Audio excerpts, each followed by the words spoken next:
You are listening to Trophy Horse with your hosts, Tricky Mick, Alex, I Yield to No One, Steve, and Troy.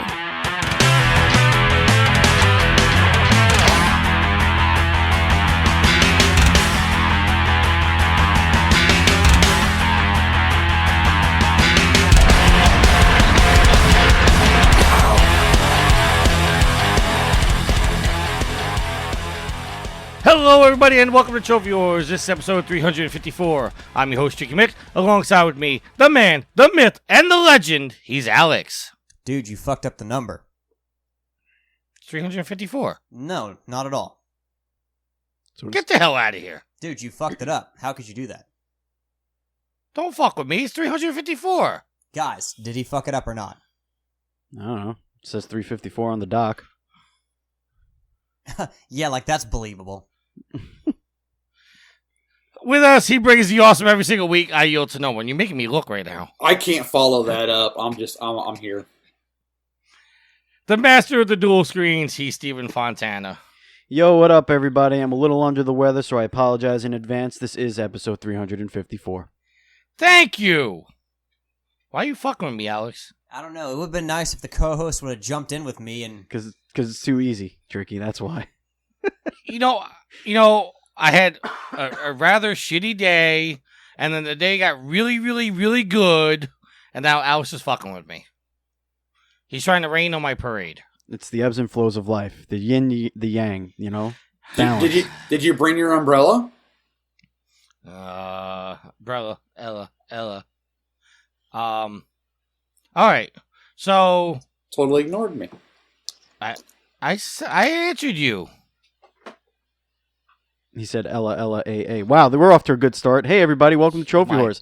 This is Proven Gamers PlayStation Podcast, where you can listen each and every, Wednesday, sometimes Thursday. We're running late on your podcast service of choice, including iHeartRadio and Spotify. You can support us by going to provengamer.com and clicking and reading articles and stuff like that and using the Amazon affiliate ads, or you can support us on Patreon at patreon.com/provengamer. Before we get into the topics of the week and all of our wonderful segments, we're going to start off like we always do with our updated trophy counts. Tricky Mick, where are you?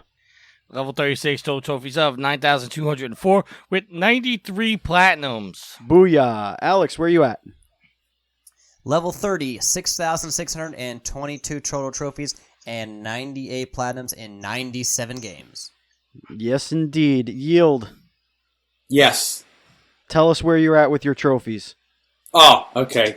That's the segment that starts the show.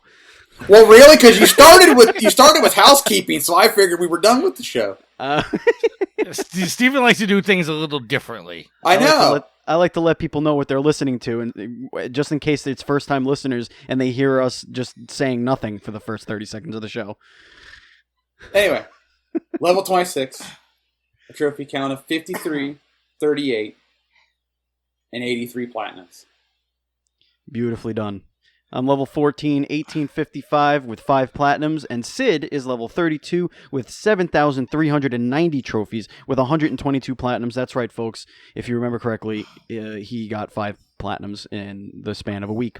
So, kudos to you, Sid. Hopefully you have something interesting to share with us later on Sophie's Trophies. All right, so well, I want... Hold on, I got to derail the show for a second. Of course you do. Woo-woo! I'm sorry, but... we need a moment of silence. We are all wrestling fans here, and over the last week, we've lost 2 great legends. We've lost Nikolai Volkov and Grandmaster Sexay.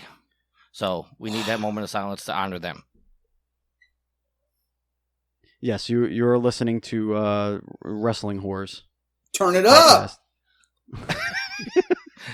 Listen, we pay homage. I mean, normally I've done the Undertaker music, but all right, now Steven, take over the show. We had the moment of silence. that would. I think this is just weird. Okay, anyway, all right. So before we get into our topics of the show, let's talk about what we've been playing, and I would like to start with Yield. Yield, what have you been up to, man? What have you been playing? So I've been playing some Rock Band 4. Ooh, Finally, whatever. Listen here, Mister. I can't play guitar. I can play guitar. Not according to the scores. Oh, Uh, snap. That was the goddess. listen, everybody. He's throwing it off on somebody else. I fired up some Lara Croft and the Temple of Osiris. And fired up some Knack 2. Why? Because I enjoy platformers. They Fair are enough. okay games. Oh, God. Turn that thing off. I can't turn the voice off of it. Why? Then don't use it.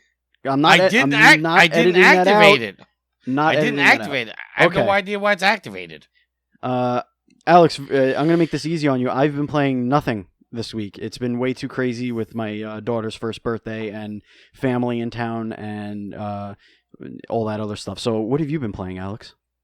Congrats to Sweet Mama P on her first year Thank of you. Living that life. It's really an achievement by me and my wife because we somehow kept another one of these things alive for a year.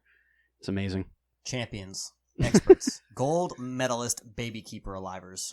Indeed. I've been playing the Mega Man X Legacy Collection because Ooh. if you know me and you've heard me talk about anything in the past 2 months, you've probably been annoyed by the fact that I've been talking about the Mega Man X Legacy Collection so fucking much. How many have you beaten so far? I've beaten Mega Man X, and I'm working on X2. I've never played X2 and X3, so I'm particularly excited to play those. I guess I'm playing X2 right now, so I've played Mega Man X4 before. One thing I will say about this collection, I know it's gotten some like hit and miss reviews. I will say that the performance on it, there's like lag in it sometimes in like both games so far that I've played. I noticed it like the first boss I went after when I played Mega Man X was Chill Penguin. That's usually the first one I go after. And there was some serious lag in that. So I don't know how Capcom fucks up Mega Man games, which are SNES games brought to the PS4. I really don't think they put any special bells and whistles on this, so... but, I mean, I enjoy playing them. They're fun games. They will always be fun games, so I'm having a great time. Yeah, so I'm making my way through X2, then X3, and then X4. So I will say that this was like a question on the Trophy Horse page, wondering if you could buy the collection separately or if you had to buy them all the same, because I think the disc version you have to buy, you get both collections for $40. Correct. On the PSN, you can download them separately. So you can pay $19.99 for the Mega Man X Legacy Collection and then $19.99 for the Mega Man X2 or Legacy Collection 2, which I would recommend, again, not paying for the second collection because the games just aren't worth it. But Indeed. so on the PSN, you can buy them separately. And I will say, the Mega Man Legacy Collection had some really fucked up trophies. The Mega Man X Legacy Collection, it's getting really old saying that. But the X Collection, they do have some really awesome trophies, like killing a boss a certain way, collecting all the armor parts, collecting all the heart tanks. So it's not just all like, you gotta beat this challenge, you gotta beat this challenge. So you get more than one trophy for beating the game, unlike in the Mega Man Legacy Collection. So the trophies are much better this time around. That is encouraging to all Mega Man fans and trophy hunters, or whores, as it were. We, on Nintendo Dual Screens, we had the owner of RockmanCorner.com, which is an all Mega Man website, and I believe what he ascertained was that both collections, both the Mega Man collection and the X collections, they purposefully kept the slowdown and all that stuff in it because it's part of its quote-unquote charm. And actual speedrunners use those slowdowns and whatever to their advantage. I guess they just learned how to play the game a certain way, and so they just decided to keep doing that. I'm pretty sure that was also... I know for sure it's the case for the regular Legacy Collection, but I'm pretty sure they did that for X as well. Gotcha. I guess that makes sense. Yeah, I think it's dumb. I'm with you on this one. Like, if you're going to keep putting out these games, at least make them prettier and run better, but whatever, that's just me. But like you said, it's part of the charm. I mean, this is what the game everybody remembers. Now, granted, there is something to, making it look pretty and run better, but this is what we all remember, and this is the Legacy Collection. It's not the remastered edition, it's not the remade edition, this is the Legacy. Right. So they graphics wise, they need to keep it the same, because I love the SNES style to this day. It's still beautiful. It's like a timeless console where I think pretty much any other console you play is going to age where the SNES, like, I think it has aged better than any console so far. I mean, there was the whole Sega, even you go back and play Sega consoles, they're still not as good looking as the SNES. So the SNES holds up. These games look great the way they are. Even Mega Man X4 still looks really good. So leave them the way they are. But performance-wise, I mean, like, okay, speedrunners, whatever, but if you need that lag to help your time, are you really, like, that good? Why can't you just speedrun the game normally without any lag? So they should take the lag out, most definitely. I agree. Tricky, what have you been playing? I've only played 3 games all week. Fallout Shelter. I'm down to my last trophy, my last luck trophy. I just have to collect some more legendary weapons, and I have that platinum. I've also been playing Mega Man X Legacy Collection. I've been struggling with it. I just it's the game. Either I'm starting to really suck at games, or it's a lot harder than I remember. Starting. You're not funny. Okay, well, hold on, Tricky. Where are you? Are you playing Mega Man X? Is that what you're struggling with so far? Yeah, it's it's not so much that like I really having a hard time. It's just the timing just seems like a little off. Like I'm hitting the button to fire, and he's not firing right away. When I'm jumping, he's not jumping right away. There's actually a part, and I think if you know the game well enough, there's a part in one of the levels where you have to jump off of you have to jump off this ledge, and you have to use the head upgrade to go up and get the next upgrade. Yeah, that's in Flame Mammoth stage. Right. It took me 20 minutes to make that jump because I just couldn't time it right. That is a difficult jump, but as far as any other time, like, I haven't had any issues with responsiveness as far as the Buster and the jumping goes. I will say that one thing that really pissed me off is I got the Hadouken, which is the special move paying homage to Ryu and Street Fighter. Spoiler! So I got the Hadouken, which is pretty much a one-shot kill on any boss, including Sigma. But there were times when I would fire at Sigma, it would hit him, and it would go basically through him, and he would come and hit me, and the fight would continue. So with the Hadouken, I did experience like a little bit of like unresponsiveness, or maybe I wasn't just doing it quick enough. But for me, that was a kind of a difficult move to pull off at times, especially against Sigma. Have you tried the challenge mode yet, where you fight the 2 bosses at the same time? No, I haven't. But a tip, I don't know if this is kind of a thing, but I beat the first level of Sigma's like castle, or whatever you want to call it, the Sigma levels. I beat the spider, saved, and then got back out. And when I went back to load the game, it started me from the beginning of the spider's level, and I didn't have the Hadouken anymore. I had to go back into Armored Armadillo's stage and get the Hadouken. So if you get the Hadouken and you go to Sigma's levels, make sure you have time to go through all the levels, because it might reset you at the first level if you don't complete the game after you get to Sigma's levels. Pro tip. And the last game I've been playing is I've been playing Rock Band 4 on stream singing. I'm doing it for Extra Life donations. If anybody sees me streaming, the standard rule is $1 donation. I sing whatever song I have. If for a $5 donation, I'll buy the song and download it and sing it. So if you catch me doing that, that's what I'm doing. Indeed, and I already mentioned that it's been a very slow gaming week for me, so I have nothing to add to the conversation. So let's get right into our topics then, shall we, gentlemens? We ready for this? Wonderful. You're leading the show there, Killa. Yes, indeed. So remember that whole Detroit Quantic Dream situation where there was employees that had quit and then filed suit of unfair I forget what the exact term they used was. But effectively, there was some harassment going on in the office, and then Quantic Dream, they came out and basically had said, no, that's false. None of that ever happened. Well, guess what? They lost the case, one of the cases over the harassment, which is kind of shocking considering how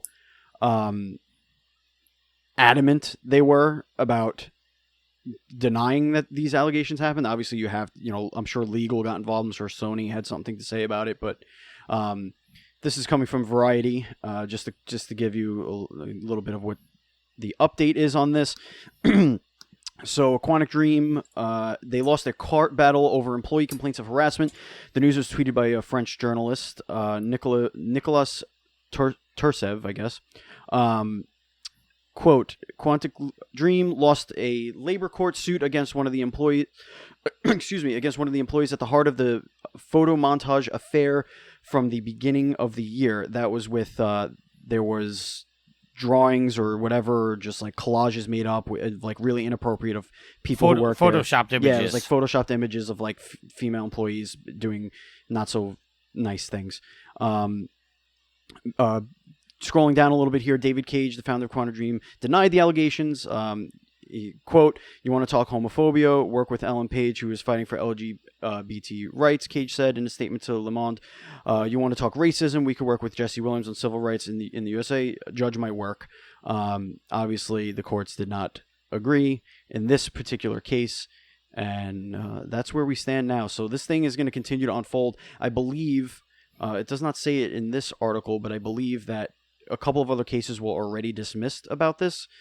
So they didn't necessarily lose all of the cases against them, but this is definitely a bombshell for the developer, for David Cage, for coming out and vehemently denying it, and obviously this is a problem. I'll kick it over to Tricky. I want to get your thoughts on this thing. Do you think this is going to be a long-term problem, or do you think this is kind of wait till the dust settles and then we'll move on from there? Well, I mean, cases like this, it's always touchy, and when you talk about things like this, because there are people out there that would claim that they were harassed or whatnot, and they really weren't. They're looking for attention. But then you have the flip side, which I agree with so much, that when somebody makes an allegation like this, you almost have to take them at their word until it's proven otherwise, because then you're victim blaming and shaming and all that stuff.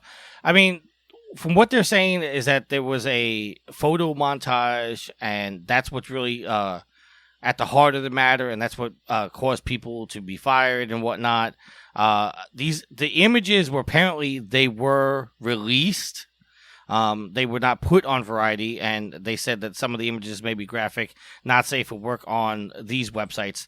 So maybe over in France they can be, because of their media allowances in pictures like that. Of course, in America we can't see them. I'm sure they're on the internet somewhere. But the point being is, this is going to be a problem ongoing all over the world. I mean, you have to take allegations like this seriously, but when it rains, it pours, and you're gonna get people that are gonna see this for that. Quantic Dream lost their lawsuit, and then you're gonna have people that are just gonna look for their free money, and they're gonna throw their name in a hat, and they're gonna claim that they were a victim and all this other stuff. So it's things like this that I find it hard to talk about, because I don't want to say that these people don't have a right to talk about what offended them, but at the same time, at what point do you stop the conversation and say, okay, Quantic Dream isn't as guilty as people are making them out to be? And so it's a hard topic to talk about. Okay, Alex, I'm going to let you chime in here. I mean, I don't really know what else I can say. I mean, they lost the lawsuit, which looks really bad against Quantic Dream. So I don't really know what I can add. I think the culture in general, in the game development culture, needs to change, and that's not necessarily just in the United States, but this is proving that this is an issue in different cultures all around the world. And you could say that these cases open gates to people who put it this way: you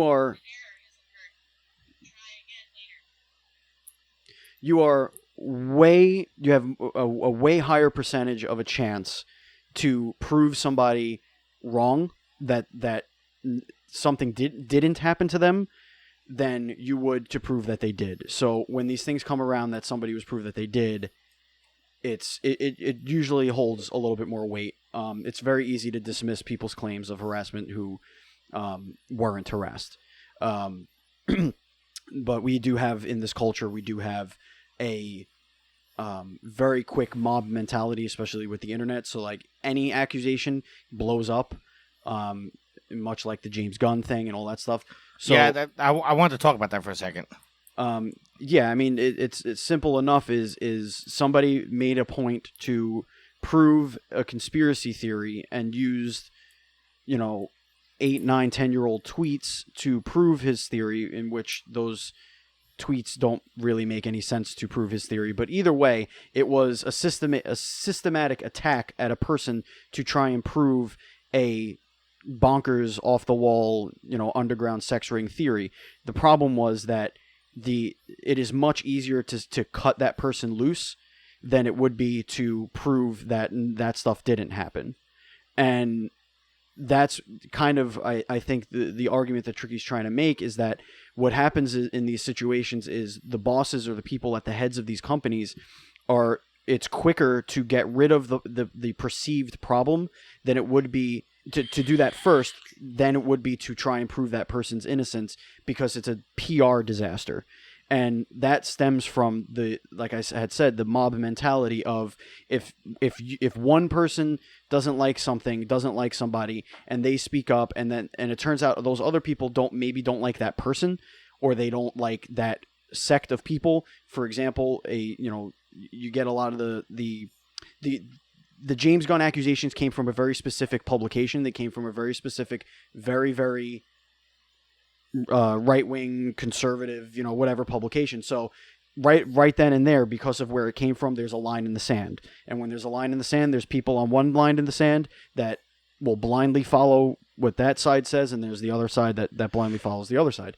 So I think, to your point, Tricky, yes, it does, quote-unquote, open floodgates, but the end result is what's important. And the end result is that when people do something wrong, they get punished. When people accuse with no evidence and nothing is substantiated, those people get punished. And then when these things come out and they are true, those people get punished. And I think that's what we need to understand, is that it takes a lot for those people to speak up when the situations are bad, because of years and years and years of being put down and being shamed and all this other stuff, being blacklisted in many cases in Hollywood and stuff like that. So I think bringing up the issues is not a bad thing. It's just a matter of how these corporations deal with it internally before they just start making everybody just suffer for it, and you cut the head off the serpent and 4 more show up in its place. Yield, what are your thoughts on the situation? You guys have pretty much hit the nail on the head.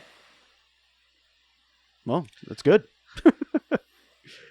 I mean, I the only thing I want to say, going back to the James Gunn thing real quick, you're right. The tweets were years ago, and apparently, at some point he actually apologized for it before he even made the first Guardians movie, but they still felt the need to separate themselves. And I understand their reasoning, but the entire cast, I don't know if you guys saw it today, they came out and signed a letter saying that they fully support him. This is not who he is, and blah, blah, blah.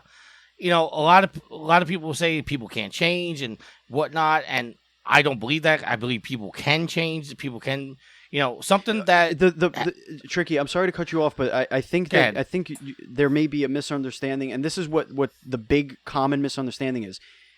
The tweets do not indicate that he is a pedophile. Right. What he has changed is the fact that he doesn't joke around about something like that is serious. That is what changed about him. He was never a pedophile. This was not something that was but that's what they made him out to be. But that's what the article, right? That's what the article did. The article said there's an underground child trafficking sex ring in Hollywood, and here's the proof. This guy can't stop talking about little boys.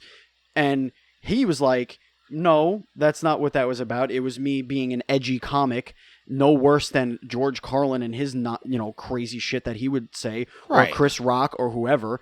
It was just edgy to the point where now, fast forward to 2018, is kind of shitty, and we don't really like those jokes in the public eye anymore, which, even back then, 6 years ago, 5 years ago, whatever it was, he apologized for him. So I just wanted to make sure that we know people change, but it's not like we're changing a pedophile to a non-pedophile. We're changing a bad comic into a comic with morals.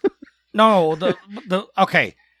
Yes, everything you said I agree with, and I understand. But the point I'm making is that something somebody said or did 10 years ago. Not that it was right then, but you can't 10 years later turn around and crucify him for it because that person is not the same person they were back then. I mean, sometimes they are. Yeah, right, you're sure, right. But sometimes but they they'll are. know that. They'll any good company that does their due diligence would know that before they hire a person, which is evidence. And that's one of the things that was pointed out in James Gunn's firing was Disney either A, knew about these tweets and didn't care, or B, Disney didn't do their job and do a complete background check on them. Which I don't believe one bit, because people who wear a costume in Disneyland go through a thorough 2.5 week background check. So I'm a little annoyed with Disney because obviously Disney knew about this, they didn't care, but now that they're getting some sort, a tiny bit of bad press, now they gotta let this guy go, and that's the type of shit that pisses me off. Right. Well, there's something else that's gonna piss you off, and at least it pisses me off, but I don't know, with you guys that just get every trophy, every platinum you can get under the sun. Maybe this story doesn't really piss you off too much. So apparently a developer released a Vita game with very easy trophies. So, quote, a lot of people will buy it. I'm just going to read this first paragraph because it's going to tell you everything you need to know. No, you're not allowed to read paragraphs. Alex won't let you. Listen, this is going to give you the information. Little Adventure on the Prairie, which was released in February for PS4 and Vita, it's not good. The game consists of walking from the left to the right, pressing the X button to swing a sword at everything you run into, and occasionally hop over the invisible snags in the level geometry. Its creator didn't need it to be good, though. He just needed it to sell enough to fund his next, more ambitious project. And Little Adventure did sell enough because Little Adventure has easy trophies. Gentlemen, this is why I hate trophies. Never bought it. Okay, I have this platinum. Never bought it. Now, with that being said, did I play it for the easy trophies? Yes. Absolutely. Is it a good game? No. Absolutely. But no, I was listening to a Kind of Funny podcast. Now, granted, I'm a week behind, so this conversation happened after last week's show. There are a lot of companies doing this that are making quick, stupid games on the Vita and putting easy trophies in it so people will buy them. I ultimately don't have a problem with this. And it's not coming from, oh, I'm getting easy trophies. It's coming from, hey, you need to make money. Easy trophies appeals to gamers.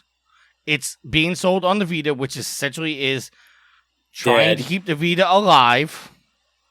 I don't have a problem with this. Okay, yeah. Well, I just, no.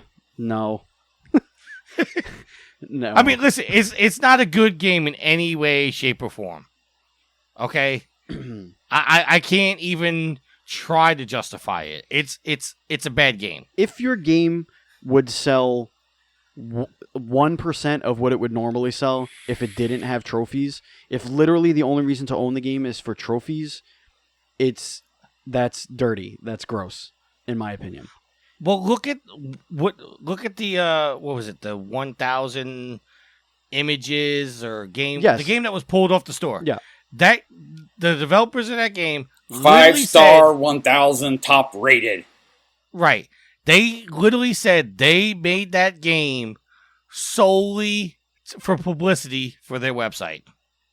Sure. And it worked.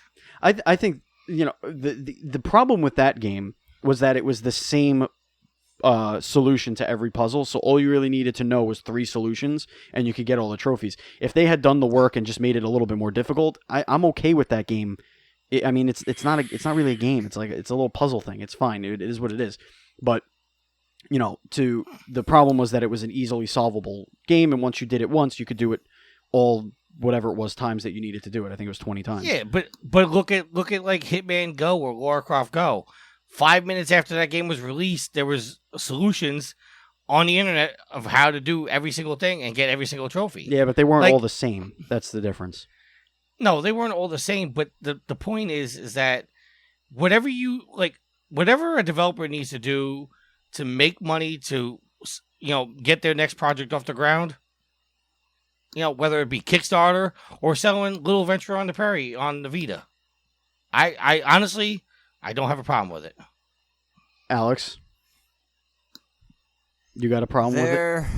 No, because like I've said before, trophies, it's subjective. Whether they matter to you or not is subjective.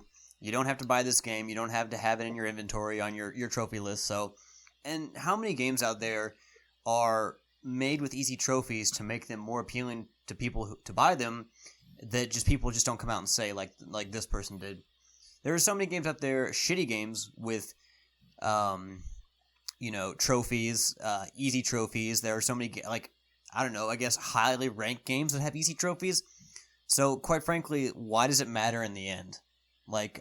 I'll say this now. Trophies are kind of a fucking stupid thing. When you think of it in the grand scheme of, the world and everything that goes on. How dare you? I mean, I will still get them, but because I enjoy playing video games and I like collecting things and I want to get 100% as best I can. But, I mean, do trophies really matter? No. Do they make you seem any more appealing to anyone you know? Did they make you a better person? No. So nope. See, and I want to read something else from this article real quick. It says earlier this week, True Trophies, a site tracking millions of PSN users' trophy information, shared a comparison of its data from the year the Vita was released in 2018. Was released with the ones in 2018. What it found was that the trophy completion rate has gone way up, while the amount of time it takes on average to earn a trophy has fallen dramatically. Games like Uncharted, Golden Abyss, and Persona 4 Golden have been replaced with small indie games, most of them ported from the App Store, that no one's ever heard of. At the top of the list was Little Adventure on the Prairie. Yeah. Because every Sony handheld gets abandoned after a couple of years. But the thing is this, if I remember correctly, Little Adventure on the Prairie, it either cost 99 cents or $3.99. I don't remember. But small games like this, I mean, they said that the game literally took a week to make. Yeah, and so for a week's worth of work, and they sold how many copies just because people wanted to get the quick trophies? So again, I don't have a problem with this. I mean, here's what I think is the reason why it doesn't sit well with me is that you're advertising a game. If the game isn't a game, if the game isn't good, then your game shouldn't sell. It's kind of like the supply and demand. The demand here is for the trophies, not for the game, right? Well, do you have a problem with a visual novel that literally all you do is read? No, because some people enjoy that. Some people enjoy that's not a visual that's novels. Not a game. No, but they're not advertising it as a game, Tricky. They're advertising it as a fucking visual novel. That's the difference. If this game said, "Hey, it's a thing where you walk from one side to the other to get a platinum trophy. Help us fund our game. Help us fund our next game." Okay, maybe that makes more sense. That makes it a little bit more palatable. But visual novels is a genre of video game. And it's a thing. People play that stuff. People play dating sims games. These things are real. This person or group or whatever decided to make the most rudimentary. It's not even really a game because you're not really achieving anything. The only goal of this was for them to make money and for us to get trophies. So at that point, why don't you just say that? Why don't you say, free trophy or whatever, or $1 platinum trophy game? Okay. Well, that's basically that's what 5-star 1,000 top rated said. Right. That was the actual description was buy this for free or for a 10-minute platinum. For a 10-minute platinum. I was like, bravo for being honest. Right. And what did it get them? It got the game taken down because that's not right. Then that's the whole crux of the discussion is that it's a kind of shitty thing to do. I applaud them for wanting to raise money for their next game, but there are other ways to do that rather than, preying on people who have a trophy addiction. I guess that's the way I feel about it. All right, let's move on to the next story. So Kotaku came out with a little article that was the the 12 best games for the PlayStation 4. Okay? And I want to see what we think about these games. 12 games. Now, the problem I have with this, I'm sure that you will all pick up on this. Okay. So we have Horizon Zero Dawn, XCOM 2, The Witness, Nier Automata, or Automata, however the hell you say it, Rocket League, The Witcher 3, Fortnite Battle Royale, Overwatch, Monster Hunter World, Bloodborne, Persona 5, God of War.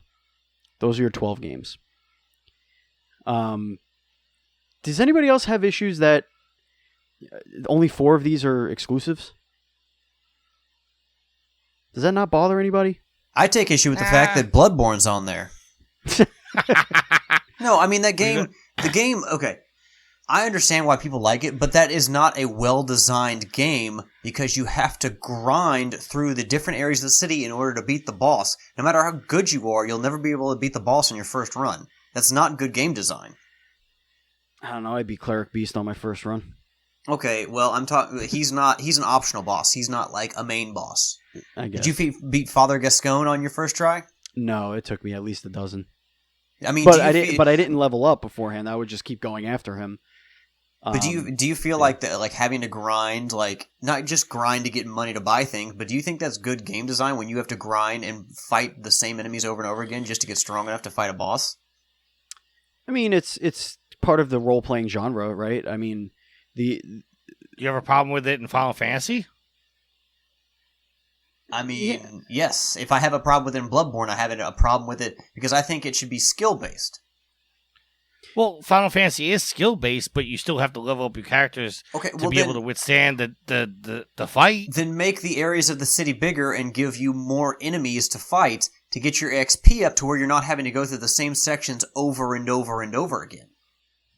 Yeah, I guess that's just the rinse and repeat kind of method. I mean, a lot of games do that for quite a while. I prefer that. I prefer the way Bloodborne does it rather than the way that Elder Scrolls has recently done it since Oblivion. I don't like that enemies level with you in those games. That drives me absolutely nuts because there's no point in getting stronger. You could literally start the game with a sword and shield and do nothing else for the rest of the game, and you could be just as good at the game as if you spent hundreds of hours discovering every corner of the thing before you do anything in the story because all of the enemies level with you. So that's kind of annoying. That's kind of cheap. I also know that there are plenty of people who played Bloodborne and Dark Souls and Demon Souls and all those games without grinding. That they know the game that well, where they know the enemy patterns and they know that they could beat them with very little. There's players out there that do a no upgrade run of Bloodborne and stuff like that. So it is possible, I guess, but I can understand where it's not for you, though. I get that. But the more broader topic is, what are we taking off of this list and what do we want to put on the list? Well, I want to take off Fortnite Battle Royale. Absolutely. It's not even a finished game. Well, Battle Royale is never going to be a finished game because it's ever evolving. But the reason I want to take this off is because this is... It's not a best game, it's what's hot. Yeah, it's a what's hot game. I mean, is it a good game? There's arguments to say it's not. But it's not... It's not a game that's good. It's just everybody's playing it, so it's got to be on the list.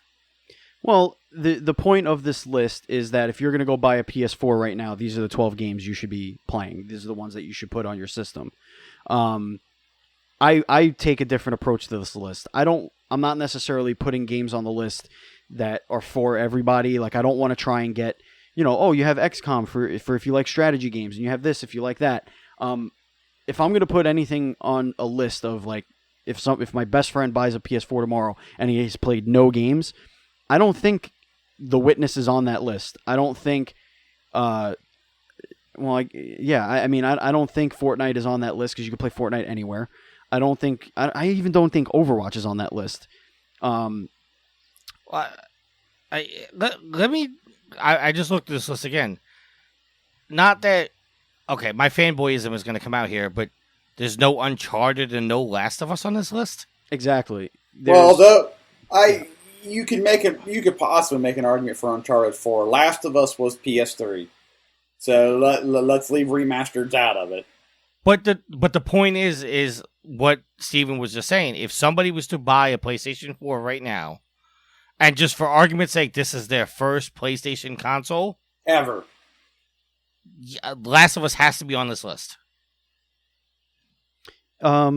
Yeah, I mean, I would definitely put The Last of Us, like that remastered or the whatever edition, whatever the hell they called it.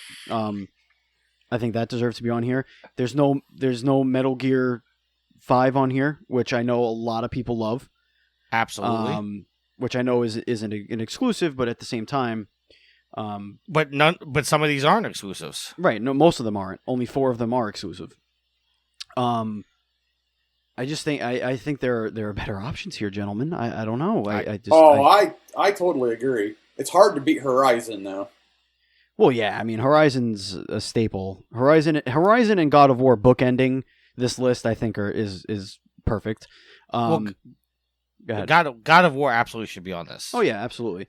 I know XCOM 2 is a great game, but like, I wouldn't tell everybody to go buy that. Like, you really need to like that genre of game to play. To really enjoy it, And I'm fine with Rocket League. Oh yeah, Rocket League. Rocket League is a tough game to master, but anybody can play it. And I've heard good. And I haven't played, but I've heard good things about The Witcher 3. Yeah, The Witcher 3 is a fantastic game. I'm completely obsessed with that game. I should get back into it. Let me ask y'all something. Like with Overnight and Overwatch and Fortnite, like how much do you think people are influenced when making these lists on popularity of a current game? Well, that's my argument for why we're getting rid of Battle Royale is because it's a popularity thing. Well, those two games are they need to be popular because they're online only. So I guess if you want to play an online only game, these are the two games you should want to play because they have the largest audience. Let me ask you this, Steven. Yep. If League of Legends was on PlayStation 4, you think it would be on this list? 2 years ago, yeah. I'm talking today. I don't think it's as... I think Overwatch overtook it as far as the player base and the zeitgeist and all that other stuff, and I think Overwatch is a better game. But, I mean, for the same reason why I wouldn't put XCOM on here, or even The Witness. The Witness is a great puzzle game, but not everybody is going to enjoy that. You know what I mean? Like, not everybody's going to enjoy that type of game, I feel, in my opinion. Like, I would rather see, like, a next-gen... I would rather see, what the hell is the game? Housemarque. Not Stardust, the one that launched with PS4. Oh, Resogun. Resogun. I would rather see Resogun on here than The Witness, in my opinion. I would rather see... As much as if it has been blown out of the water since then, there's an argument in my camp that Second Son would be a good game to be on here. I know it's been beaten by other games as far as quality goes, but I don't know. There's something to be said there. See, Second Gun was Baby's first video game for PlayStation 4. It was. It was like Infamous. It was like Infamous 2.5. And I know this is not going to be a popular opinion, but I also have an argument to take off Persona 5. I can't say one way or another. I've never played it. Persona 5 is the Japanese turn-based RPG of the generation. I don't think you can take that off. Well, Persona 5 is... I don't think I'm too crazy for saying this. Persona games now are what Final Fantasy games were for the SNES. Wow. I think it's more... I think the Persona games now are more like the Final Fantasy games on the PlayStation. I think 7, 8, and 9, 7 and 9 more specifically, were massive, massive gets for PlayStation because they weren't anywhere else. And the SNES games, they're they were great, but not all of them came out in the same regions, and some came in years later. Some came in a collection on PlayStation. The way I played my first Persona was on the Vita, and that was a port of a PlayStation 2 game, I think. See, I tried to play Persona 4 Golden on the Vita, and after sitting there for 45 minutes and not actually playing the game, just basically reading cutscenes, I turned it off and never went back. Yeah, I mean, it's very much... It's not for everybody. It's a Japanese RPG, but it is the absolute best Japanese RPG on the system. If you came from, playing games in the 90s and you've played JRPGs before, I guess you could make that same argument then for XCOM, because that's a very popular genre. But wait, how come, like, all right, maybe not everybody plays baseball, but MLB The Show is the baseball game. Any other baseball game is absolute garbage. Well, is there any other baseball game? There's RBI Baseball, but it's trash. It's absolutely horrible. And they keep advertising it during Mets games, and it's driving me nuts. Like, don't, you dirty people. Wait. That commercial's driving you nuts and not actually the Mets playing? No, I've been a Mets fan for too long for that shit to bother me. You can't tell that from your Facebook post. Yeah, I know. All right, so real quickly, we're gonna put Uncharted. Uncharted would definitely be on this list for us, right? Uncharted 4? Absolutely. Okay. I would say if somebody hadn't played video games, or hadn't played video games in a long time and just picked up a 4, I would say Uncharted 4 would be on there. I'd even consider the Wolfenstein game. Ooh, yeah. Because I've heard... I have it. I haven't played it yet, but everybody who's played it before me has said you need to play it. And not that I want this, but I'm kind of surprised the Call of Duty game's not on there. Well, they haven't been good in quite a while. They haven't been good in about 20 years. A game that I would recommend to anyone picking up a PS4, but I don't know if it deserves to be on the list, but is Until Dawn. It's a fantastic game. It's like a great experience. It's spooky. It's fantastic, and the atmosphere and everything is fantastic. The game looks great, and I love how they weave ancient Native American mythology in there. But I don't know. Do you guys think it deserves to be on a list like this? I think it's. I mean, Bloodborne is very mature. So yeah, I think for it sure. all depends on what kind of a game list you're making, because when you say something like that, what you were talking about Until Dawn, it made me think of Tales from the Borderlands. And I know I was gonna say, should there be a Telltale game on there? I know a lot of people may knock it, but for me, I really enjoy Tales from the Borderlands. And if somebody was like, "Man, I'm looking for games to buy," I'd be like, "Hey, pick that up," because it was really enjoyable. I'd rather put one of those games than The Witness. Now, I got to ask the question, and I know I'm going to get groans. Should we put a VR game on this? No, because it's for I don't PS4, know. not for PSVR. Is there a VR game that's worthy of being on there? You know, I mean, you've played more VR than I have. I dabbled with Eagle Flight, which I enjoyed it for what it was. And I did the Battlefront VR one and that was really cool. But have you played any VR games that are more than just a glorified tech demo? Okay, yes, but there is what you would classify as a glorified tech demo is the Batman Arkham VR. Now, yes, that is a glorified tech demo, but it's still good. But an actual game that I wouldn't consider a tech demo is Moss. That game is phenomenal. Okay, I forgot about Moss. But there are games like Eagle Flight, Star Trek, Robinson the Journey. Now, those are all games that you really got to dedicate some time in. Like Robinson the Journey, I think is a 10-hour, 12-hour game. That, when you're sitting in a room and you got the headset on and you got the VR headset on, you got a pair of headphones on. Excuse me. you will need to take breaks. I would say every half hour to an hour, but they are definitely worth playing. I mean, you've played Eagle Flight. That technically could be classified as a glorified tech demo. Well, yeah. But it is a legit game. It is, but I don't know if I'd classify it as a must-play game for the 4. Well, listen. I would not put a Vita exclusive game on the best PlayStation 4 games list. So Correct. we should not be putting a VR game on there at all, unless it could be played not in VR. Like a game that should definitely be on this list, Resident Evil 7. Well, yes, that could be played with the VR and without the VR. Resident Evil 7 should be on this list. See, I disagree. But can we please get back to my segue? We could all agree that Uncharted should be on this list, correct?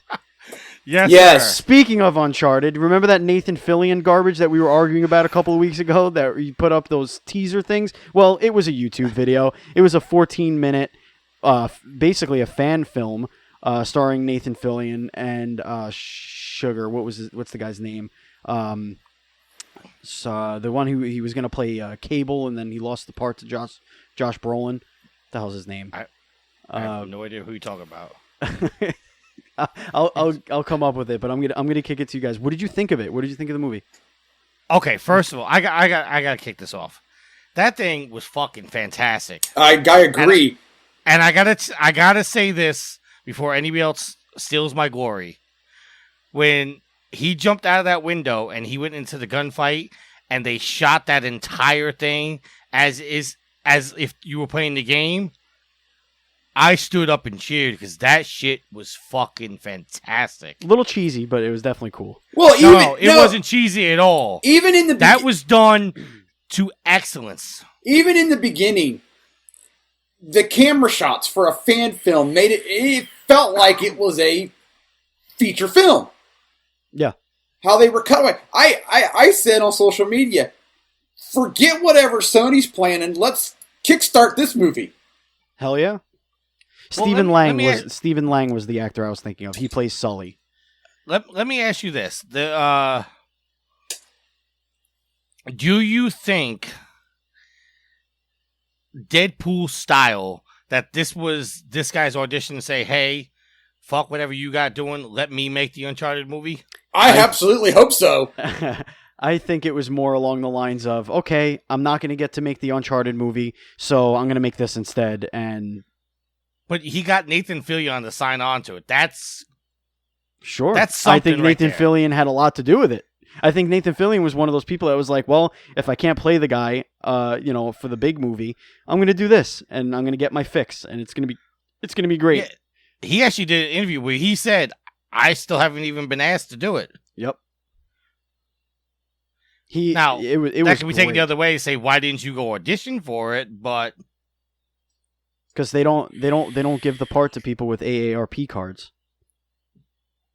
Listen, he proved he could do the role. Oh, absolutely. He even sounded like him. He literally just proved he can do that role. Absolutely. Nathan Fillion's not old. But he's old if their plans for a trilogy are true.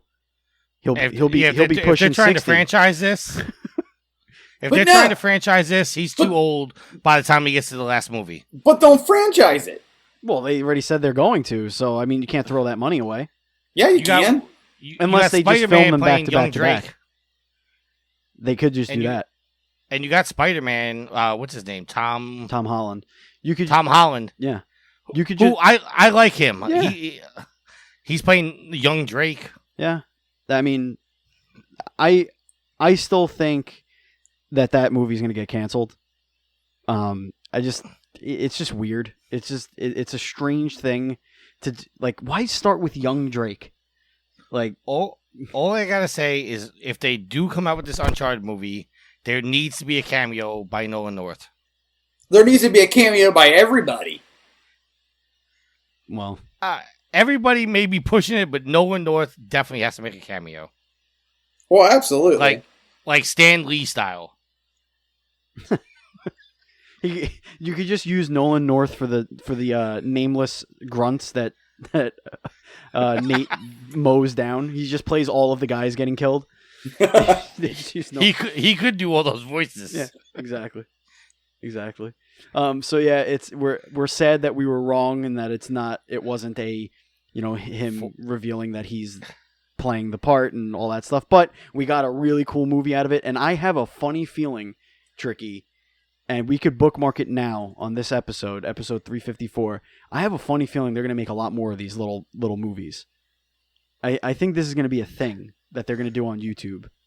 I hope so, but I also hope they don't, because I hope they actually greenlit this director. What if they do Netflix instead? What if they do a Netflix series, like 8-episode series? Ooh, an Uncharted miniseries? Yeah. You know what are great Uncharted movies? Indiana Jones. The Uncharted games. National Treasure? No, the Uncharted games. That is true. Yeah, but they're also making a Metal Gear movie, so. Just confuse the. What would you think about a God of War miniseries? It would be good. I mean, it would be cool to see, but they would definitely have to start from the beginning, give it some context. But segue. Well, I was gonna say, hey Tricky, what if they revealed in that movie that Hideo Kojima was Psycho Mantis? Ooh, that'd be fun. Yo, that'd be great. I don't know what the fuck you're segueing to. Oh, I see. Sophie's Trophies. I see. Well, I wasn't done with the topics, but that's all right. If you want to move along, that's fine. We can just move along. All right, that's going to do it for our regular news topics before we get into the topic of the week, which I feel like is not going to be nearly as spirited as a debate, because we already touched on a bunch of that argument beforehand. But before we get into our topic of the week, which is going to be all about how trophies are the worst, we're going to kick it over to Sid for Sophie's Trophies. Hi, Sid. Hey guys, how are we all doing? Sid again with Sophie's Trophies, episode 43. This week, guys, God of War, or God of War 2, to carry on with the God of War series thing I've kind of got going. Okay, let's get straight into it, guys, because this could be a long one. Excuse me, my voice is going. This could be a long one, guys, and I do apologise if it lasts a bit too long for your liking. But here we go. The first one, as always, is the Platinum Trophy of Gaia. Unlock God of War 2 trophies. This is a 4.8 ultra rare trophy. The second one, guys, Breaking Wind. Now, it's pretty good, that name, I have to say. Acquire Typhon's Bane. This is a 70.7% common trophy, guys. Typhon's Bane is the bow and arrow type weapon you acquire. Big, Tough, Buff and Rough. Acquire Rage of the Titans. Again, a 70% common trophy. Rage of the Titans is your souped up attack, which you will acquire as you play the game. You use it by pressing both thumbsticks down, and it gives Kratos invulnerability and really strong attacks. Doesn't last for ages, and you build it up by attacking other enemies. Blue balls. Acquire Kronos Rage. This is a 65.2% common trophy, guys. This one is like balls of electricity. It's one of the spells that you get. Shiner. Acquire the Golden Fleece. This is a 59.3% common trophy. Now this one, guys, the Golden Fleece, it gives you the ability to parry, which is quite a good little move to use in God of War 2, I have to say. Rock Their World. Acquire the head of Uriel. I think I've said that right, not too sure, guys. This one is a 57.9% common trophy. Now this head gives you the ability to turn enemies to stone. Uriel, I can't even say the name. Anyway, Medusa's sister, that's what I'll call it from now on. This is who that boss is. You acquire her head, and she allows you to, or the head allows you to turn enemies to stone. Learning to Fly. Acquire the Icarus Wings. 53.7% common trophy. All these ones, guys, are really easy to get. You get them during the course of the story. Icarus wings basically let you jump over large gaps and glide. Shaky ground. Acquire Atlas Quake. This is a 52.4% common trophy. It's like a ground pound kind of move, guys. It's quite useful for crowd control, I have to say. Okay. Death from Above 2009. Defeat the Dark Rider for the first time. Now, this is an enemy that is... what's the word, guys? You only find it in God of War 2. I can't think of the word, I have to say. But anyway, this one is a 74.5% common trophy. Now, the Dark Rider is in the Pegasus sections. In God of War 2, you do have little flying sections. It is kind of on rails. You don't really do much, but the Dark Rider does attack you. And you have to jump from your Pegasus after giving him enough damage. You do a little touch game, or whatever they're called. Press circle at the right time, press triangle at the right time. Quick time event, guys. Quick time event. Do one of those and you will take him out. I think in total of the whole game, guys, you have to do it 3 times. But once you do it the first time, you will get that trophy. Resurrection. Climb from the pit of Hades.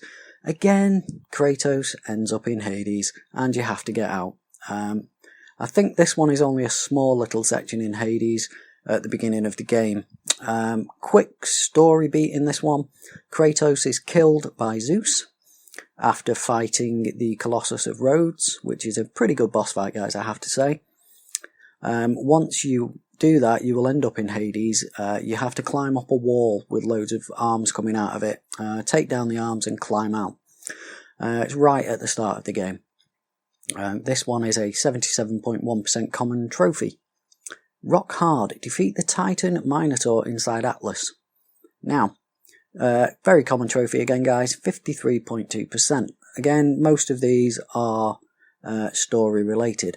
The Titan inside Atlas. There are 2 of these, I believe. Rock Titan type things, or Minotaurs. The one you fight inside Atlas, you have to beat it on a platform of lava that sinks into the ground. It's all timing based, guys. Once it starts sinking, jump onto the wall and hold on, and then jump off again. It's not too difficult. Again, guys, with this one, just play the game on easy. There are no difficulty related trophies, which actually surprises me, to be honest. And just a quick word of warning again, guys, if you play this on the Vita, don't forget to turn the system on and off again if you do anything else in between bouts of playing this game. Pick on the little guy. Win the battle outside of the Palace of the Fates. This is again common, 52.1%. There is a battle with it says pick on the little guy, but he's quite a big guy. He knows Kratos from the past. And as you're trying to get to the Sister of Fates, who will give Kratos the power to go back in time and stop his own death. Little story spoiler again there, guys. The story, let me just do this, guys. Sorry.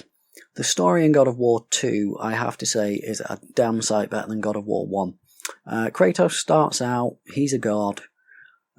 He's not happy with his lot in life. He goes down to Athens, ends up fighting the Colossus of Rhodes, pisses Zeus off. Zeus kills Kratos. Gaia gives Kratos the ability to come back to life. And then Kratos has to go to the Island of Fate to talk to the Sisters of Fate to change his destiny and stop Zeus killing him. So at the end, you go back in time to the point where Zeus kills you, stop Zeus doing that, and then beat the shit out of Zeus. That is basically the story of God of War 2 in a nutshell. There's quite a bit more to it, but I enjoyed it. It's a great game, and some of the bosses are awesome. So, what you got on the hot plate? Solve the riddle of the Fire Phoenix statue.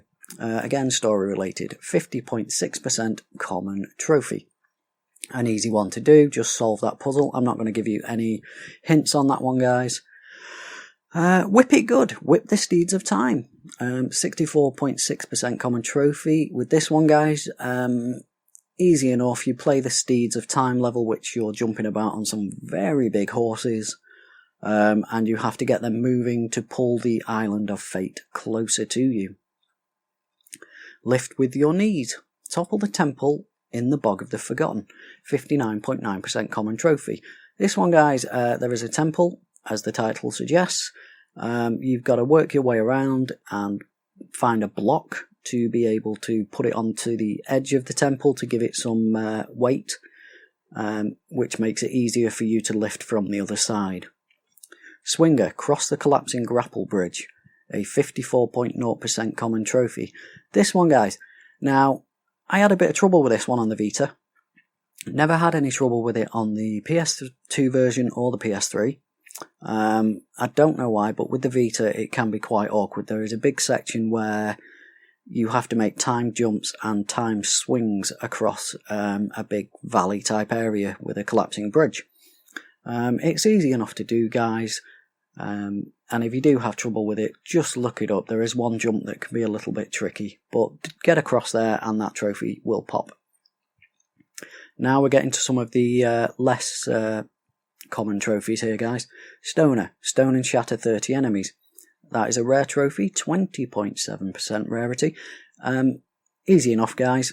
Use the head of Medusa's sister, turn 30 enemies to stone, and shatter them with your sword, blades, whatever you've got. Supersize, get a 500 hits combo. This is a 31.7% rare trophy. Honestly, guys, I can't remember where I got this in the game, but there are a couple of places where it is possible. If you have a big room full of lots of enemies and you use the electric attack, that gets you a hell of a lot of hits in one go. So, just keep that in mind. Your magic attack is a really good one for boosting up your combo. Hitting your stride, power up any item. This one, 70.6% common trophy. Easy enough, guys. Collect your red orbs from your enemies, use them to power up an item. I can't believe it. Collect all the Gorgon eyes. That is a 28.0% rare trophy. Go make a pillow, collect all phoenix feathers, a 29.3% rare trophy. As always, guys, Gorgon eyes are health, phoenix feathers are magic. You get them out of the chests that are lying around, so find all those. Pretty much the same amount as the first game, to be honest. I think it's 20 in total of each. Eyesore, collect 20 Cyclops eyes. Now this one, guys, you have to really do this one, because through the game there's only 3 or 4 Cyclops. The best way to do this one, guys, is to go in when you've opened the treasures and you can play, I can't remember what the mode is called, but it's basically where you set up your very own arena. It could even be called arena mode, I'm not too sure. But basically, set up your arena, set the bad guy as a Cyclops, set for no attacking, so it doesn't attack you, and just set it to repeat. So once you've killed one, another one appears, kill that one, another one appears, so on and so forth. Won't take you very long to do, to be honest, guys. So that is the best and quickest way of doing that. Boss Batch 1. Kill the Colossus of Rhodes, the Dark Rider, and Theseus. This is a common 65.3% trophy, guys, so just do what it says, play through the game and kill those bosses. Boss Batch 2. Kill the Barbarian King, Medusa's sister, and Perseus. 54.9% common trophy, this one, guys. Again, kill those bosses. Boss Batch 3. Kill the Kraken and all 3 Sisters of Fate. 41.2% rarity trophy. Again, go through, kill them. Easy enough. Daddy Issues. Defeat Zeus. Or Zeus. Zeus. Sorry, guys. That is a 43.1% rare trophy. He is the final boss of the game. Rise and Shine. Awaken the Phoenix. You need to get the Phoenix. Easy enough, you get it at the beginning of the game. That is a 47.7% rare trophy. Open the wings of the Temples of the Fates. This is a rare 50% trophy, guys. This is near the end of the game. Once you've done a fair few things, you will open 2 big giant doors which look like wings on the temple. Shine King, open the door to the temple of Medusa's sister. 58.9% common trophy. Again, once you find that door and manage to get in there, for that one, guys, you do need the Golden Fleece. You can't get in there without it, I have to say. Blowing your wad, max out all weapons and magic.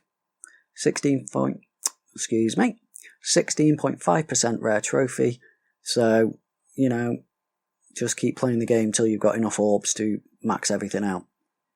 Beat the game on any difficulty. Like I said, no difficulty related trophies there, guys. So it's a 41.8% rare trophy. Less than I thought that, guys. I have to say, I think I would have thought more people would have got that. But there you go. Collect and use at least 2 urns of power. This is a 10.4% very rare trophy, guys. The urns of power, they're hidden throughout some levels. There's 6 of them. They're not that difficult to find, to be honest. And once you've collected them and you replay the game, you can start again. Choose 2 of those. They do various things like give you invulnerability, give you the ability to earn twice as many orbs and things like that. Bleeding Thumbs, beat the challenge of the Titans. This is a 5.5% very rare trophy. Now, guys, I have to say, this is a lot easier than God of War 1. At least in this one, you do have the chance to save in between each challenge, which gets rid of some of the frustration that can be found in God of War 1. 15-minute fight scene. Battle your way to the Loom Chamber in under 10 minutes. This is a 28.5% ultra rare trophy. If you play it on easy, guys, it's quick. It will take you 5 minutes tops. On harder difficulties, I can see it taking a very long time if you don't know what you're doing. There is a section that's going downhill. Every now and then it will be blocked off and you will be attacked by some pretty hard enemies and in pretty substantial numbers. On easy it's not too bad, just fight your way through as quick as possible and you'll do okay. And the last trophy on this one, guys, the Germans make good stuff. Collect all Uber chests. That is an 8.2% very rare trophy. I have to say, Uber chests, they're just big chests with more stuff. Orbs and what have you. I think there are 3 or 4 to find. I can't quite remember how many. But yeah, there you go, guys. God of War 2. Better than God of War 1. I think it ties with, in the original lot of games at least, guys, with God of War 3. Ascension isn't great. I will do a Sophie's Trophies on Ascension and also Ghost of Sparta and the other one, Chains of Olympus. So yeah, God of War 2. I really liked this game when it came out, guys. I still like it now. It was good to play through. Like I say, I did it on the Vita. But that problem with the trophies on the Vita can be annoying. So, like I say, watch out for that if you ever do it. But everybody give some more love to the Vita. So, yep, that's it for this week, guys. As always, Sidders1978 on the PSN, Sid at Proven Gamer on the email, at Sidini on the Twitter, or through the Trophy Horse Facebook group. And that's me done. It will be a shorter game next week, guys, because I will be on holiday. So I won't have time to do a really long one. So, yeah, that's it, guys. I'm going to go and play some more games on the Vita. So, yeah, keep getting those trophies, guys. Thanks for listening, and bye. And we are back. Thank you very much, Sid, for your Sophie's Trophies. Appreciate you, as Bye, always. Sid. Indeed. Bye, Sid. All right, gentlemen. So we already touched on this topic organically in our Can I just say before you do this that the guy that wrote this article is a fucking idiot? That's fine. That's perfectly fine, because it's not really, the article isn't really the important thing. This is from PlayStation Enthusiast. It's from Vincent Bistry maybe, but it's really the sentiments that I would like for us to discuss. The very last paragraph of this article is exactly how I feel about trophies, and it is exactly why I stopped caring nearly as much as I used to, especially in the beginning of the PS3 days. and this is a quote, "These merit systems have also driven me away from playing games that don't support them at all. This is mainly aimed at Nintendo, but if a game doesn't even have a platinum trophy on PSN, I'm unlikely to give it a shot in the first place. Since realizing this, I've tried to tone down my trophy addiction. It ebbs and flows, but that desire to go digging for trophies is very much alive." Dinging trophies. Dinging. Trophies. Dyslexia man strikes again. Here I come to Dave the Say. I'm just not as much of a slave to it as I was a few years ago, and I'm thankful for that epiphany. Play video games that you enjoy and don't get caught up in the ephemeral gaming merit systems like I did is what I'm trying to say, I guess. This guy went to the Alexander's School of Journalism with his big words. He's right. Yeah, he is right. He's spot on. I don't care what the rest of the article said, but he was spot on. He's right in... I have to agree with him now when he says these merit systems have driven me away from playing games that don't support them, and this is mainly aimed at Nintendo. Because when I was playing Breath of the Wild, I was going after all of the shrines. Now, granted, I was going after the shrines to get enough hearts so I can go get the Master Sword. But after I beat that game, I had little desire to continue playing it. I beaten the game. There was no reward system for going to do all the shrines. It was over for me. Well, but that's how most of Nintendo's games were. Well, you beat the game and you moved on. That's how all video games were. Okay, yeah. But that's fine. The problem is that the trophies have made it... I mean, it's a good thing. It makes people play games longer on PlayStation, which is always a good thing for developers and whatnot. But at the same time, if that's the only reason why you're still playing a game, that could be a problem. Okay, but you left out a part of this article which I think is going to relate to Alex. And reading from the article again, it says, "Playing a great game and missing several trophies irks me. I really can't explain it, but I feel the need to require all the trophies in games I'm putting a lot of time into. While that certainly accomplishes the goal of extended replay value, it's often a boring task." And that's what Alex was going through with, what was that one game that you had to get like 10,000 kills in, Alex? That was 100,000 as Helldivers. Yeah. So, yeah, trophies add replay value, but Alex, would you say that's a boring task, wouldn't you? Yeah. Who wants to grind that much? I sure as hell didn't. You did, and the same thing with the WWE game. Yeah, you had to get so many wins online, or you had to get a ranking of gold online, and it takes hundreds, if not thousands of matches to do that. Trophies also, like, can we all admit that at some point we have looked at a trophy difficulty list and seen like, oh, this is an 8 or this is a 9. I may not play this game even though I kind of want to try it. Well, they're like...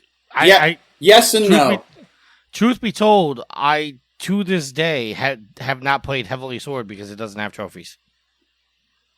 And I'm ashamed to admit that, but that's the God's honest truth. You do realize that they still have like Heavenly Sword used at like game stores, right? Yeah, but... Is that on PSN now? Or PlayStation now? I believe it is. And still, it's only like a 5-hour game? It's like 6.5 maybe? hours, yeah.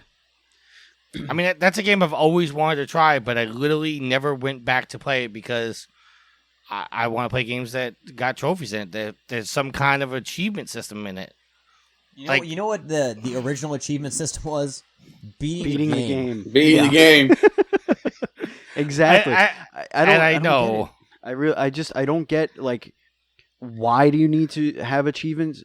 Who is it impressing? I get it. You do a podcast called Trophy Horse, but like, we do a podcast called Trophy Horse. No, I'm saying the reason why it's important to you is because you you are a trophy whore, and like that jives with your persona. But if they announce PS5 tomorrow and they say we're getting rid of trophies, it's we don't need it.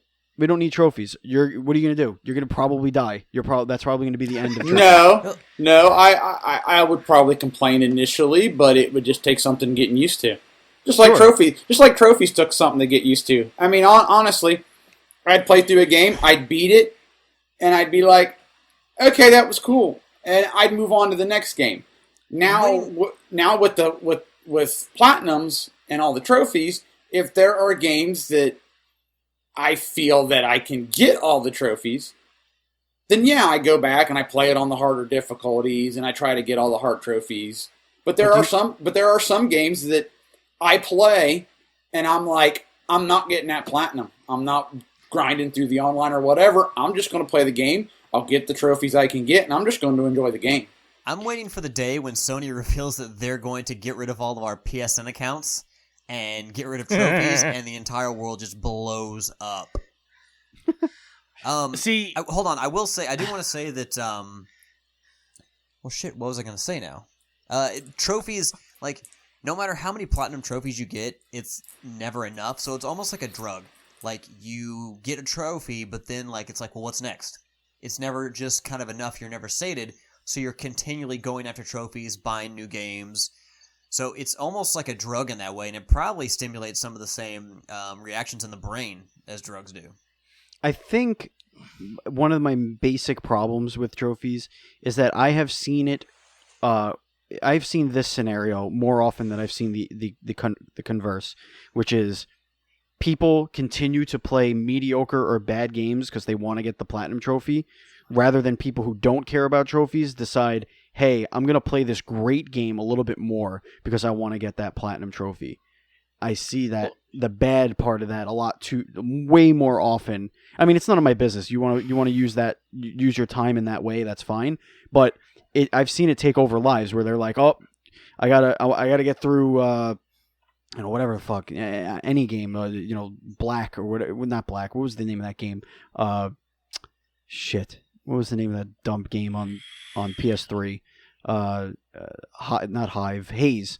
I got to get through Haze. I want to get that platinum trophy. Like, I don't even think Haze had a trophy, but here's the thing. Yes, I love trophies, but here's a fact, because I'm actually looking at my PSN profiles right now. Everybody knows I consider The Last of Us to be the greatest game ever made. In the PS3 version, I only have 9% of those trophies. In the PlayStation 4 version, I only have 8% of those trophies.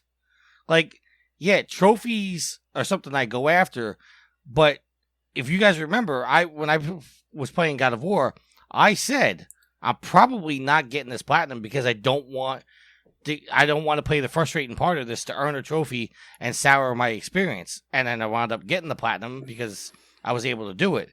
But like, I will not go back and get the platinums in either version of The Last of Us that I have because I don't want to play that game on crushing mode. I enjoyed my experience and I don't want to go back. I don't want to soil the memory of it. If it wasn't for the 160 games plus that you had to play online to get the platinum trophy, I would have gotten that one. Well, see, that was actually one of the more appealing parts of the game was the online. I didn't like it. I liked Naughty Dog's approach to the Uncharted games for their online trophies. Try this, try that, play a few of these. Okay, thank you. I almost felt with The Last of Us, you're now forcing me to play your multiplayer.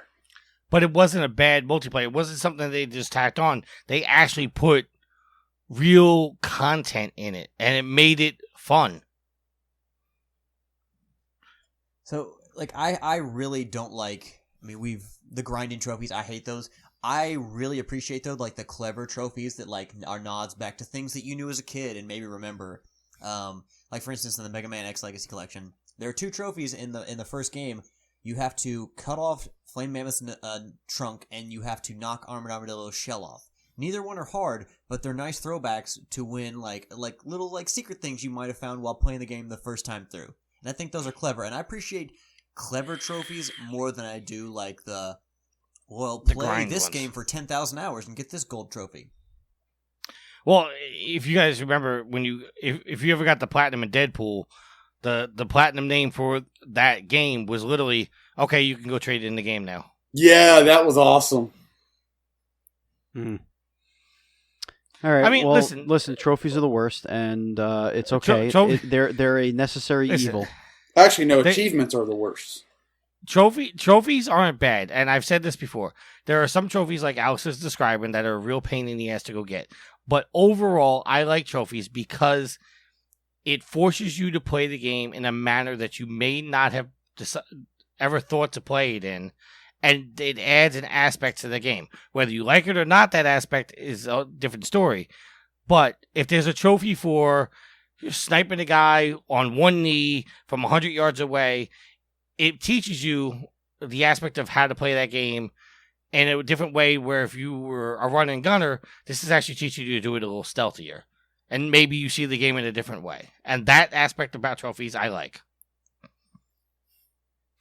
Yeah, I just feel like too many people continue to play shitty or mediocre games. Guilty. To play them differently, quote unquote, differently to get. I mean, I agree. I think playing a game a little differently to earn these trophies is great. But when you get so obsessed with doing it that you play those shitty games to do that, I think that's the problem I have with trophies. And then it becomes this pissing contest. Who's got the bigger trophy? Like we start the show with bragging rights. Like that's basically what we do. And that's not not why I play games. I play games to have spirited discussions about the stories and gameplay, not about who was able to get a platinum trophy faster. Well, in true transparency and honesty, the reason we do the trophy counts is to stay loyal to what this show originally was literally a show that only talked about how to get trophies, and then it merged into a PlayStation show. Indeed. So it's honoring our roots. I mean, Tricky mentioned how trophies will make you play games ways you never, you wouldn't think to. The only way you need to play games is the way you want to. Unless you're crazy about trophies and have an addictive personality. No, well, I mean, look at what was it? Now I've never played the games. But Dishonored, you could either play that game run and gun style, or you could play it stealthy, and there's trophies for playing it both ways. There's no kill runs, and there's a murder 10,000 people on your way runs. Those type of trophies, like, yeah, it could be frustrating to do a no kill run, but it may teach you different things about the game, because you may hear a conversation that you didn't hear before, because before the guy could have the conversation, you cut his head off. Yeah, no, I agree with you. I think it's a good thing to motivate people to play good games longer. But for every Dishonored, there's Joe Danger. Hey, don't knock Joe Danger. Let's say, what's wrong with Joe Danger? I'm just saying, it's a modern age Excite bike. I might not want to learn different ways of crashing a bike. That's all I'm saying. Before you go on to the housekeeping, I just got to ask the question. Yield. Yes. No Man's Sky has gotten a lot of updates lately. Have you tried it compared to where it was when it launched? I'm interested to see the opinion. No, I've been wanting to get back into it even before they did the next update, which everybody is like beaming about the next update. So how long has it been since you played No Man's Sky? Oh, I don't know. Well, since launch? No. Well, you'd be happy to know, Yield, that it's finally gone gold. Ha ha ha ha ha ha. All right, so yeah, this is a PlayStation show, and we're done with the PlayStation part. So why don't we get into the housekeeping? Let's wrap this show up. Let's clean this shit up. Damn right, ladies and gentlemen. Proving Gamer is looking for help on the website. We're looking for writers, other podcasters, editors, news reporters, whatever you can do. YouTube streamers, the whole 9 yards. If you want to help out on the website, if you want to be a part of the Proving Gamer family, please go to provengamer.com and click on the Help Wanted tab and fill out an application, and we will get back to you as soon as possible. If you want to be a part of this show that you're listening to right now, which is Trophy Horse, you can email us at trophyhorse@provengamer.com. That's trophyhorse@provengamer.com. You could also call us on our phone number, which is 330-PROVEN9. That's 330-776-8369. You can follow us on Twitter at Proven Gamer. We don't really interact too much on that, but you could follow all of our latest news and articles on Twitter at Proven Gamer. If you like this show, you're going to like our other shows. We have PG Spoilers, which is a user-generated, spirited, unedited podcast for your enjoyment. We do not really that regularly, but we keep promising we're going to do more of them. There's Nintendo Dual Screens, which is a Nintendo podcast where we discuss Nintendo's past, present, and future, and the Nintendo news you absolutely need to know about. That's with me as your host and Andy Asimakis as my co-host. We have Game Stuff, which is a general games discussion podcast headed by Matt, Roberto, and Kalai. You can find all of these podcasts where you can find any podcast and this show and Nintendo Dual Screens, bit my tongue a little bit, can be found on iHeartRadio and Spotify. So please review and subscribe. If you want to join our PlayStation 4 communities, we do have 2.5. And I say half because Yield, you are going to take the other half of that 2.5. So we have the Proven Gamer PlayStation 4 community, and we have the T-Dubs Brothel, which is our Trophy Whores community, because Shuhei Yoshida won't let us say whores on the network. And also, Yield, you have the Platinum Guild. What is the Platinum Guild, Yield? So, the Platinum Guild is just a place where you can post your latest platinums or ask for help if you're having trouble getting a multiplayer trophy, or if you're having trouble getting a specific trophy, you can ask for help. But mainly it's just posting your latest platinum, so you can kind of just brag, hey, look, this is what I did. Indeed. Well, that's how you get in touch with us. That's how you can hang out with us. But we do have some sponsors before we get into our shout-outs. We have 2 partnerships here. We are partnered up with Extra Life, which is a charity organization dedicated to raising money for the Children's Miracle Network of Hospitals. We do have an Extra Life team, and you could donate to it or even join it. Or you can make your own. You could go to extra-life.org, or you could go to provengamer.com and click on the Extra Life banner, and you could join us. You could right there. It's a join team, and you could do it. You could raise money for your local children's hospital. It doesn't cost you anything, and you just raise money for sick kids. It's great. Our other partnership is with Humble Bundle. Humble Bundle is a charity group that gets games and software and sells them for really, really cheap, and all of the proceeds go to charity. And our Humble Bundle store is linked to our Extra Life page. So either way, if you buy from our Humble Bundle page, you're helping out sick kids with the Extra Life charity. We are also an Amazon affiliate. So if you go to provengamer.com and you click on any Amazon.com ad, you do, and you do your shopping like normal, we get a little kickback that helps keep the lights on. So please, if you're looking to shop on Amazon, go to Proven Gamer first, read some articles, and click on the ad, and then do your shopping. And if you have Amazon Prime, that means you have Twitch Prime, which means you can give us a free Twitch subscription at twitch.tv/provengamer. You do it each and every month. So you have to.